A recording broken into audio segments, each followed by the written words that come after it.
What's going on, people? It's your boy Big Uggs, and welcome back to the Voice of the Tune. Right, so today we're talking Southampton. Newcastle United kick off the Premier League campaign at home to newly promoted Southampton, and I feel like this is probably a good opportunity for us to, set a marker for ourselves and you know kick on in terms of this new season because as we last season we had a difficult start. Our first game, obviously, we battered Villa 5-1, but after that, we had, a difficult run of games. I believe we had Liverpool, we had City, Brighton, all within the first 5 games. And this season now we have Southampton, then we've got Bournemouth, then we've got Forest in the Cup, Spurs, Wolves, and then Fulham after that. And so in that group of games, there are teams or there are games that, I can see us getting points from, and I expect us to get wins from. And tomorrow is definitely one of those games. Facing a newly promoted side at home, I don't think it gets any better than that. To be fair, and for a club to see where they're at, and for a club to sort of get maximum points, and we go into this game as heavily favourites, and rightly so. Southampton are a decent side. They were promoted via the playoffs. Albeit they were relegated the season before that. So up and down in the first season, but as we know, there's no easy fixture in the Premier League. Teams come up from the Championship to the Premier League, and they come up fighting. They come up with belief. So Southampton under Russell Martin, apparently, according to Adam Lallana, their player, that his style is similar to Jurgen Klopp's, and as we know, Eddie Howe's style is similar to Klopp's as well. So that leaves space for an open and exciting game. But we need to be the dominant team here because we have the superior players. We've got players who are better on the ball, better players who can control the game. So, we can't give Southampton encouragement by making it an open game. They may press us, but we need to be better on the ball and good on the ball. And I think last season I said a few times that, we could have been better on the ball, because our playing style is aggressive. It is front foot. It is a lot of running, a lot of pressing, but that's effective against the bigger teams. But against the teams like Southampton, against the teams where we're expected to dominate the possession, we need to be better on the ball, just so that, because their game is going to be aggressive and pressing, and if we make it an open game, that works in their favor in a way. So for us, I keep saying is control the game, and obviously just show them that welcome back to the Premier League. This isn't the Championship. You're back with the big boys, and you've probably got one of the toughest games as your first game away at St James's Park. So I'm confident.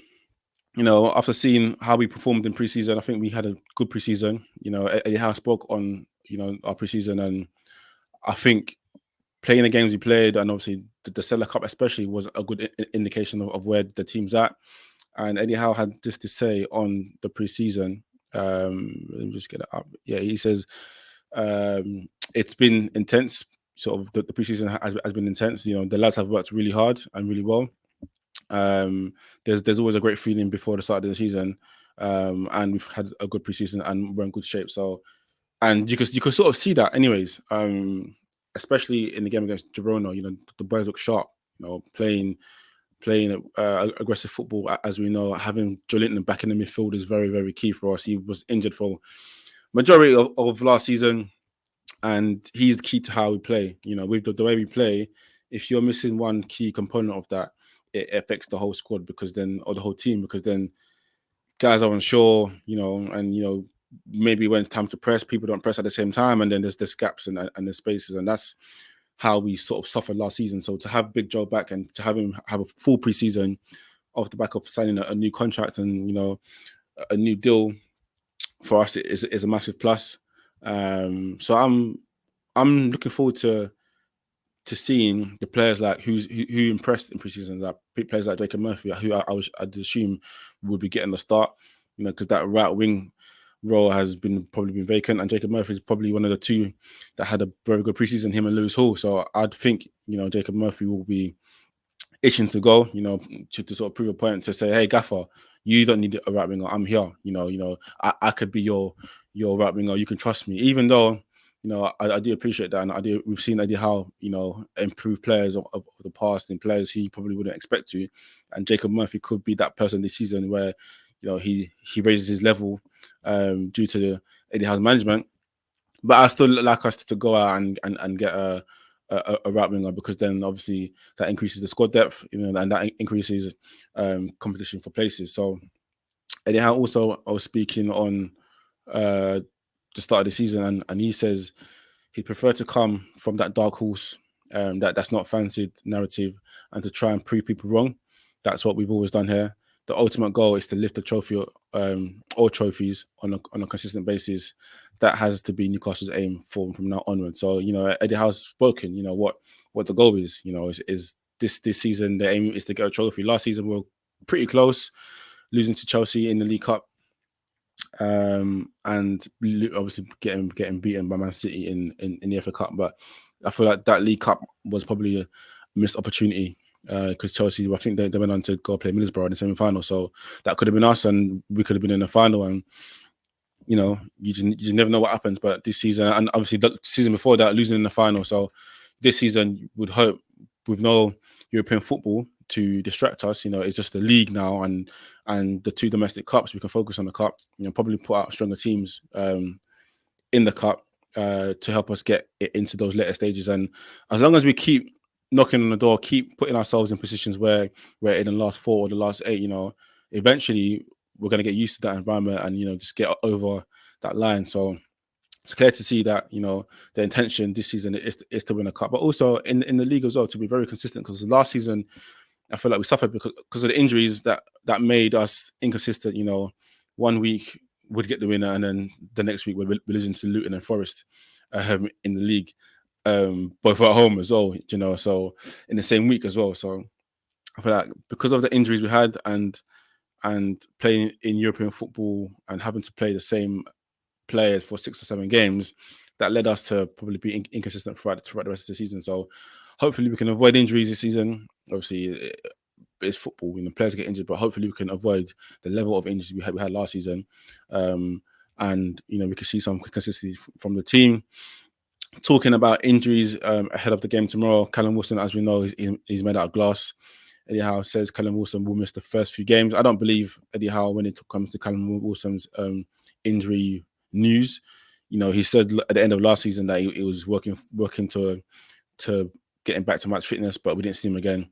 Apparently, he got injured in preseason, and he's going to be out for a while. Eddie Howe says for the first few games, few games is very subjective. That could be 10 games, that could be 4 games. With Wilson, you just never know, and that's why signing Willie Osula was important for us, because we can't only rely on Isak. Isak may need a rest, and then because last season there was no Wilson, Isak got injured too. So Isak needs somebody else to come in there and to support him probably in the last 25 minutes of a game. If we're winning 2-3-0, Isak can come off, and Osula can come on. But so Wilson's out for the first few games.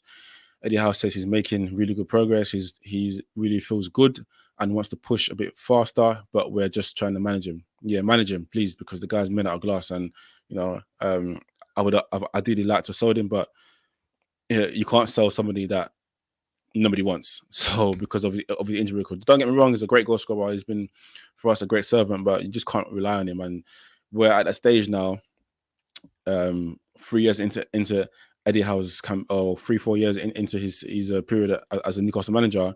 The pressure's on now.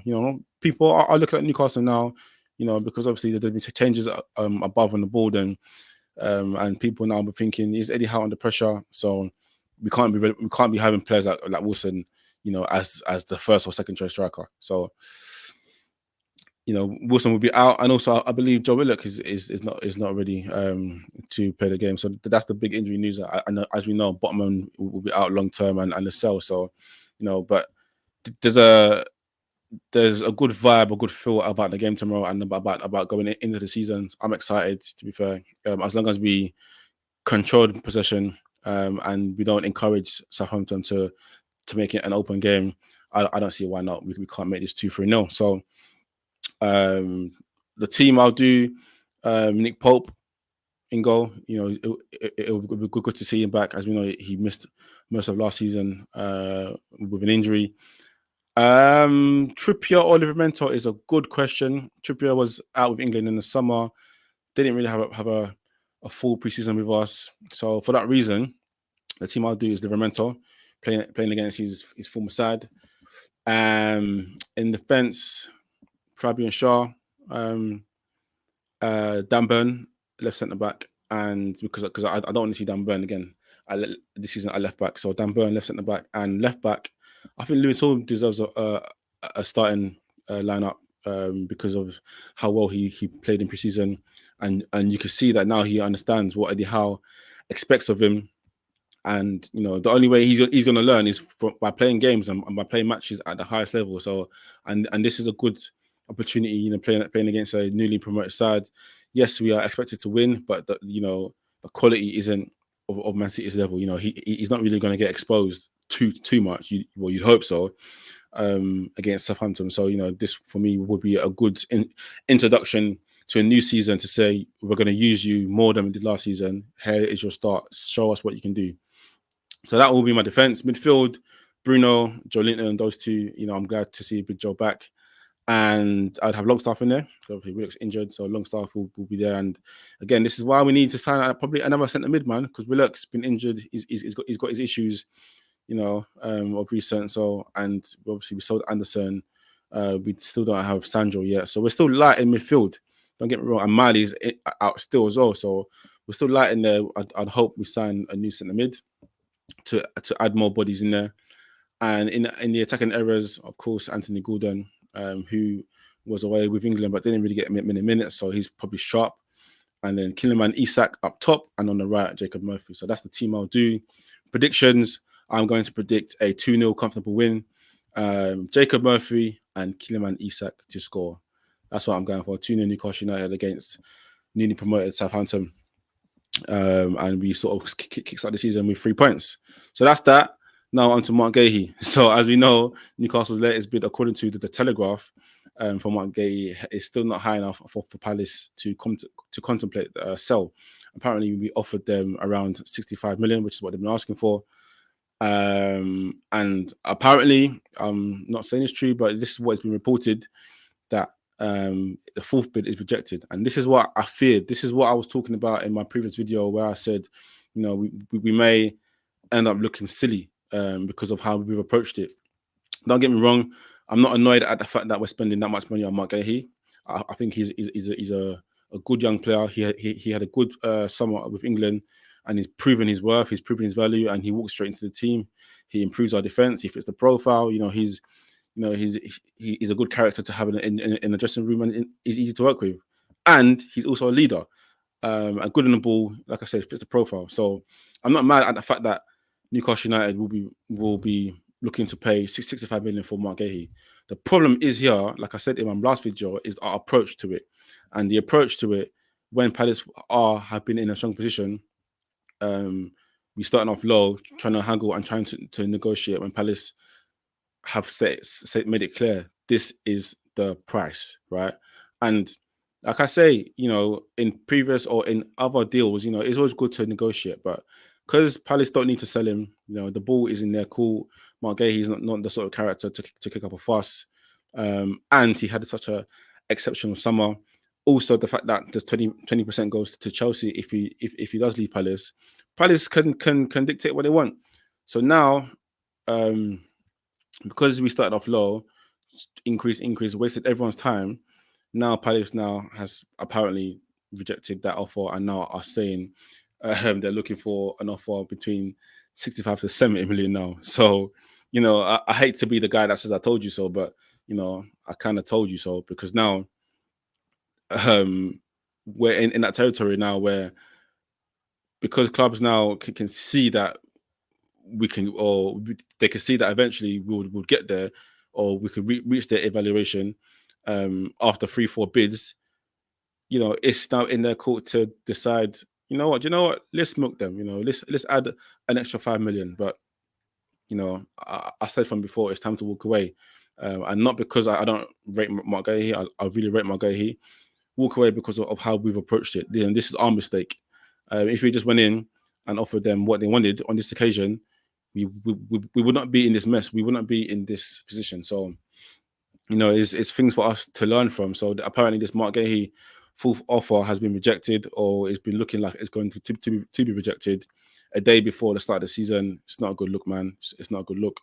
But you know, the Paul Mitchell and his team will have something to learn from. You know, Amanda Staveley done a good job, you know, in walking away, because there's power in walking away. Because if clubs know that you're going to walk away, you know, I'm sure Palace want the deal done as well. Deep down, they're thinking to themselves, you know what, 65 million, 70 million, you know, that's good value for Marc Guehi. You know, so I'm sure they could do with the money.